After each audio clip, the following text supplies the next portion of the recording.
Welcome back to Coffee and Conversation. So, actually have coffee today. I've been going over to soda lately, because of the change in the weather and what can I say? One day around here it's freezing cold, the next day it's scorching hot. We just have very peculiar weather here. So, today a little on the chilly side, so the coffee is out. I also have the real cat who is asleep on the chair behind me. Now, what he's taken to doing is crawling up on the arm of that chair so that he can sneak under my arm and get into my lap sort of through the back door. But he's knocked out, just knocked out cold right now. So maybe he'll make an appearance, maybe he won't. He usually knows when I'm filming because with just the two of us around, and the voice I use when I'm complaining to people on the telephone is very different from this. So I think it's the tone of my voice that tells him filming is underway. And that's when he tends to make his appearances. Because Audie, he's a ham. He wants to be a YouTube star. So I have been sort of trying to move my efforts at cleaning forward a little, and I came to a bit of a revelation over this past week, and I wanted to share it with you, which I will do when we come back.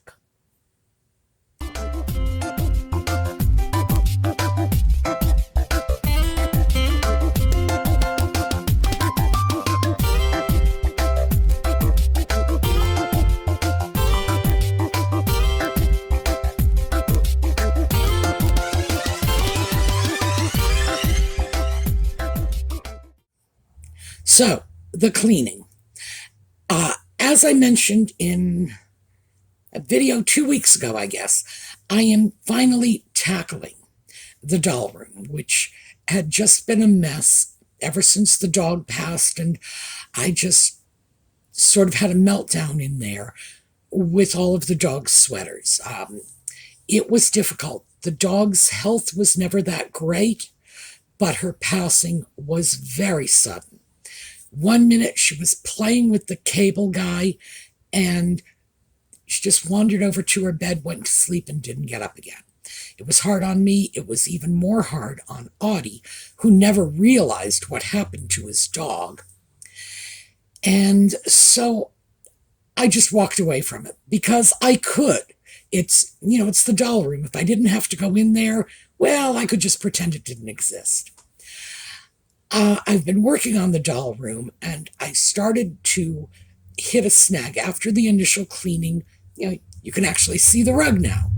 But after that, I hit a bit of a snag. Just sort of, I don't want to do this anymore. So I decided the best thing to do was to start another cleaning project. In other words, if I let myself off the hook and said, well, you don't have to clean, go do something else. Well, I don't see how that's solving my problem. It's tempting, but I don't see how that's a good thing for me. But I went in and decided to clean off the kitchen table. I had been piling plates up on the kitchen table, going back to the time when I was making tidbit trays left and right.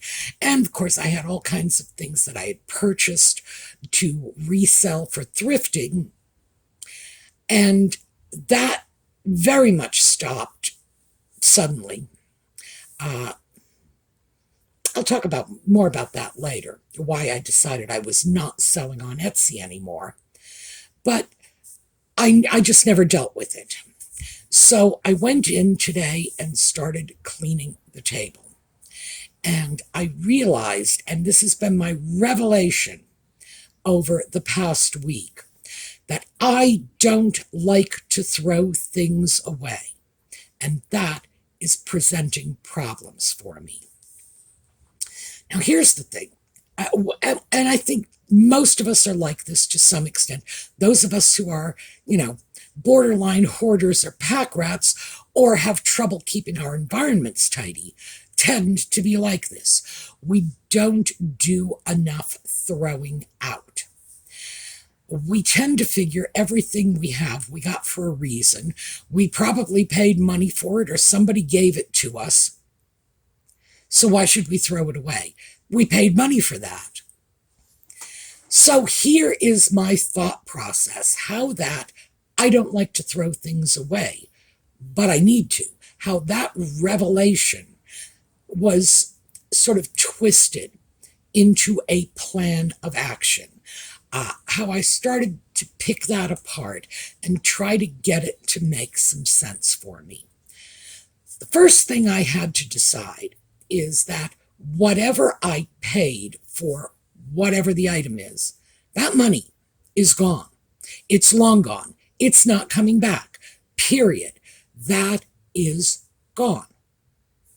And it seems very simple and very fundamental. But I think a lot of us just don't accept that in our heads as a reality. We look at something and see the original price tag, like it's still attached to it. Around here, sometimes it is. And that's the value we place on it. But is that really the value of the item? And in my case, no. A lot of the plates I had purchased for making tidbit trays were purchased along with a lot of other plates I needed to buy to get the ones I wanted. I had no real interest in the other plates. Sometimes I would get a plate and I would have to buy, a coffee cup to go with the saucer. I had no interest in the coffee cup. I just wanted the saucer. And now that I'm stuck with the coffee cup, and I'm just going to use that as an example, there are many, many more examples that I could pick right off my own kitchen table. Coffee cup. Whatever I paid for that is gone. I never intended to pay for it in the first place. I wanted the saucer, so now I have a coffee cup. And it's very tempting to look at this and say, this is a lovely coffee cup. It's beautiful. It's not damaged. It's a beautiful vintage or antique piece, la, la, la, la, la. The question is, does it have any value? It clearly doesn't have any value to me. Otherwise, it wouldn't be in a heap of junk on my kitchen table. And it wouldn't have been sitting there for as long as it had if it had value, if it had utility. So now when I start to think about how to dispose of it, I really need to look at its potential resale value. It's true, I might be able to just list it on eBay. Here's a coffee cup, and maybe somebody will buy it. People will buy the strangest things on eBay. I have to tell you my dreadful doll head story. And this is not so much a digression as it is for a little perspective. I used to deal in dolls, and I would have all kinds of stuff. For example, I could get a really good Barbie body by buying a doll that had a bad neck split, and it was often cheaper than buying a vintage Barbie body all by itself. That neck split, nobody ever looked beyond that. They would say, eek, neck split, I'm walking away. So I could sometimes get these doll bodies for maybe $5 because the neck had a split, whereas at the time, a good doll body was going for $30 at a bargain price, often up to $100. Brilliant.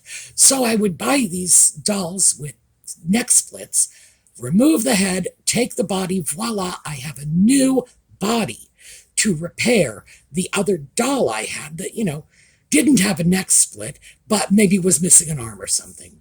So I ended up, after a few months, with a whole little cache of doll heads. That, somebody had just cut the hair off with scissors. They had neck splits. They had green all over them. Just pretty dreadful. So I decided on a lark to just list them on eBay, and that was what my listing read. Group of pretty dreadful Barbie heads. There's no way I was even attempting to conceal this because you couldn't. And someone bought them. And in fact, more than one person was interested because I listed them for 99 cents, thinking I'll be lucky if I get that. Why would anybody even pay the shipping costs for something like this? But more than one person was fighting over them. And eventually, I sold this lot of pretty dreadful Barbie heads for something like $60. And I thought, oh, this is it. I'm getting sued. They have no idea what they are buying. By the way, the buyer was in Canada. And my first thought was, good Lord, she speaks French. She does not speak English and has no idea what she's buying. I'm going to go to court. It's going to be international court. We'll be in The Hague, sorting this out. Turns out she was an artist who was making zombie Barbies. This was just her thing. And there are avant-garde artists out there who use vintage Barbie dolls as part of their art projects. Some of them are just really wild, very interesting, and they will occasionally work with damaged dolls because it's not about the doll, it's about the art project. She was thrilled with the doll heads, and they were indeed pretty dreadful. So no problem there. The point of this is somebody's going to buy it. I don't care what it is. Somebody will buy it. And they will buy it even knowing that it's pretty dreadful. So that I need to throw in, because even though I know that, yes, people will buy amazing things, it's just, you just sort of stand there and stare at it. Is it really worth the time it will take me to write up the listing, put up the packaging?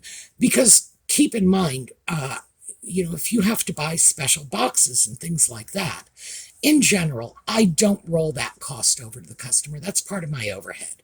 So, yeah, I could end up spending more money just boxing up that coffee cup and shipping it out than I would ever make selling it on eBay.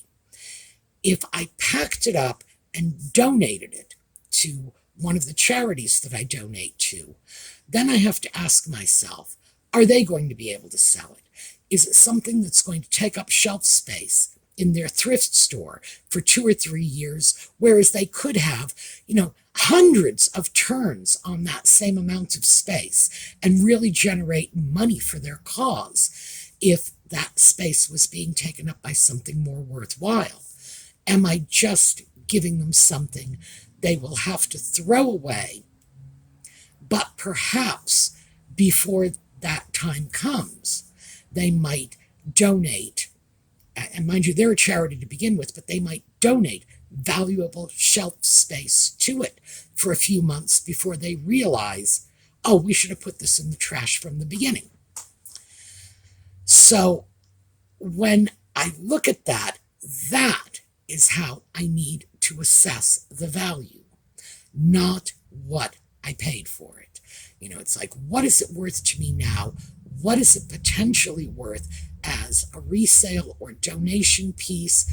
And would I just be better off packing it up and throwing it away instead of packing up what is in effect my trash and forcing a charity somewhere to throw it away for me? That's making the decisions a lot easier for me, because I have a lot of things that look perfectly good and perfectly useful to me that I am not, in fact, using, that are just taking up space, but I'm absolutely unwilling to throw them away. I've been finding zippers in the doll room. For some reason, my sewing stuff ended up in the doll room. I'm not sure how that happened. I imagine there was a method to my madness when I put it in there in the first place. But I'm seeing sewing stuff in there, and I'm seeing zippers. all kinds of zippers. Gee, I wonder why I got this zipper. In strange colors, too. Not even normal colors. I mean, we're talking strange, strange colors. And the truth is that even though I do sew, I do not often sew with zippers, mostly because I don't wear dresses or skirts anymore. I really don't. So if I'm going to sew something, and it's not a dress, and it's not a skirt, it's very unlikely to have one of those nice little dress or skirt zippers in it. So I need to consider, is it worthwhile to gather all these up and ship them off to a donation center where what's the most they could get for a bag of zippers? $1 or $2. That's it. And they may not be able to even get that much if the colors are really peculiar or the sizes are strange. So now I need to look at that and say, is this another instance where I am handing my trash off to someone else?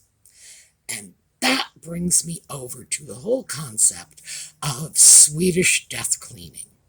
And the key concept behind Swedish death cleaning is you look around and say, if I die tomorrow, what's going to happen to this stuff? And the most important thing with Swedish death cleaning is realizing as an emotional reality, not just as a passing thought intellectually, but an emotional reality that you can't take this stuff with you.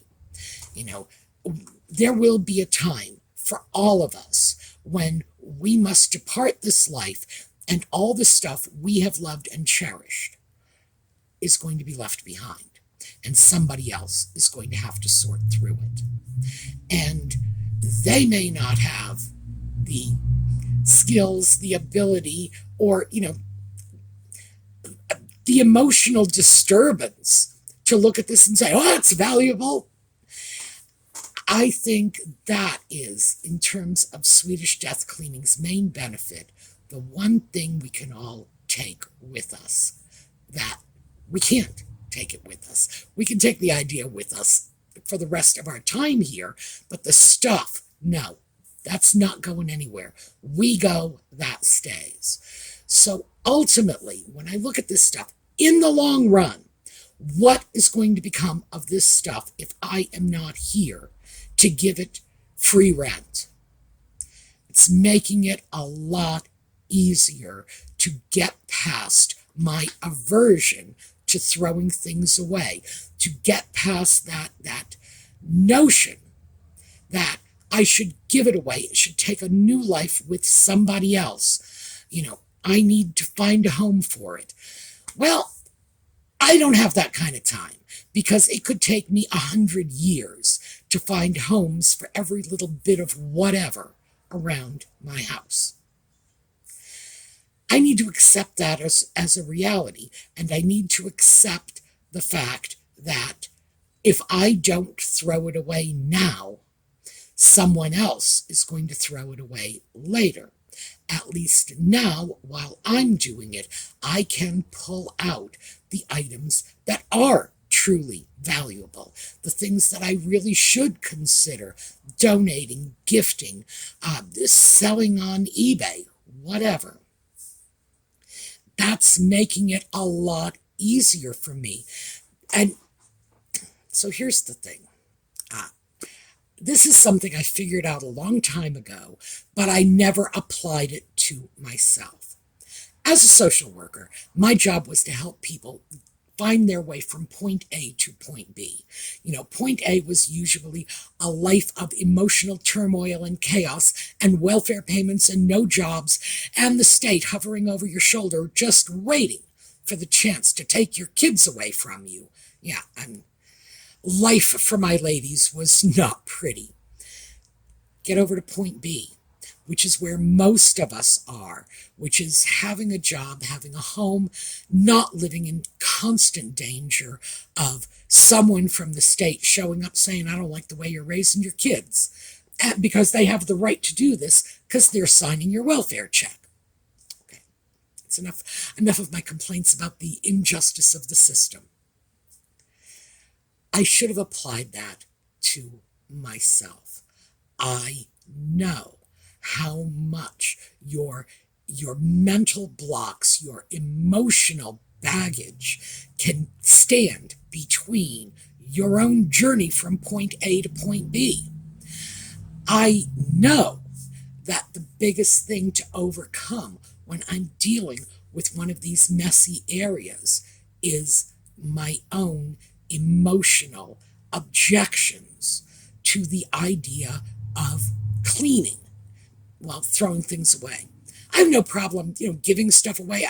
I'm fine with that. It's like, if you want it, it's yours. But throwing things away seems wasteful to me. It seems unacceptable to me. And so now I am working on it, and it's a work in progress. I am working to make it acceptable, knowing that if something happened to me, someone else would almost surely throw this stuff away and go into my doll room and just look at this and say, this is a bunch of old dolls, and believe me, some of them are extremely valuable. But if you're not an expert, you don't know that. They would throw the dolls out along with everything else. Why not? It's a mess in there. So I need to deal with that just to ensure that the valuable stuff is not getting dumped with the rest. The baby isn't being tossed out with the bathwater. And right now, nobody can do that but me. I am the only person with access to this stuff. I am the only person who is custodian of this stuff right now. So I need to make that decision.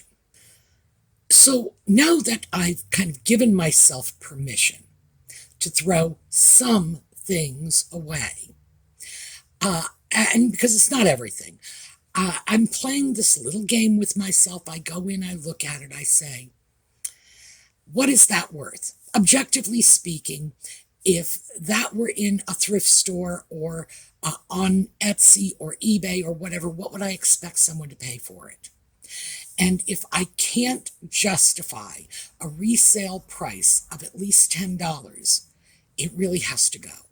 It does, because it's not worth the time of the people in the charities that I would be donating it to put it out, taking up space where something that might sell better or quicker would otherwise occupy. It's not worth my time to list it. So I have to put some random number on it. $10 is the number I use because and see, here's where I'm playing a little game with myself. I very, very rarely purchase things in thrift stores for more than $10. My goal was to keep all of my purchases under $10. So most of what I have, I didn't spend $10 for. And I have to recognize that I've already proven to myself that it's probably not worth $10. That is enabling me to dispose of a lot more stuff. And ultimately, my goal is not to save the world. It's not to save the planet. It's not to decrease the volume of the landfills. It's just to decrease the volume of the china on my table. And I need to keep telling myself that.